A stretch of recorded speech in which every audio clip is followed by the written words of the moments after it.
तो दोस्तों राधे राधे, जय श्री कृष्णा। दोस्तों आज हम आप लोगों के लिए एक नाच गीत लेकर आए हैं। आप लोग वीडियो को लास्ट तक देखिए और यह गीत आप लोगों को कैसी लगी कमेंट बॉक्स में अपनी राय जरूर दीजिएगा। हम तो अपने पियवा के दुलारी छोटी ननदी, हम तो अपने पियवा के दुलारी छोटी ननदी, दुलारी छोटी ननदी, दुलारी छोटी ननदी, दुलारी छोटी ननदी, दुलारी छोटी ननदी। हम तो अपने पियवा के दुलारी छोटी ननदी, हम तो अपने पियवा के दुलारी छोटी ननदी। सब कर सजनवा रोज भोर में जगावले, सब कर सजनवा रोज भोर में जगावले। हमरा पियवा नींद ना बिगाड़े छोटी ननदी, हमरा पियवा नींद ना बिगाड़े छोटी ननदी।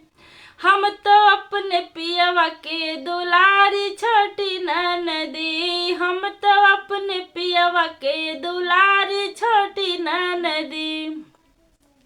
सब कर सजनवा रोज खाना बनवावने, खाना बनवावने हो खाना बनवावने।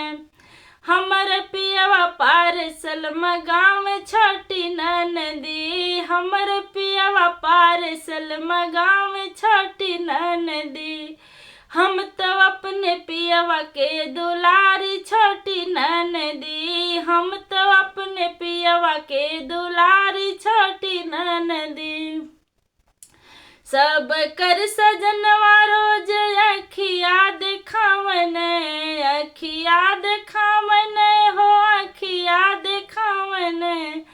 हमर पियवा हमके पूछकार छोटी ननदी, हमर पियवा हमके पूछकार छोटी ननदी।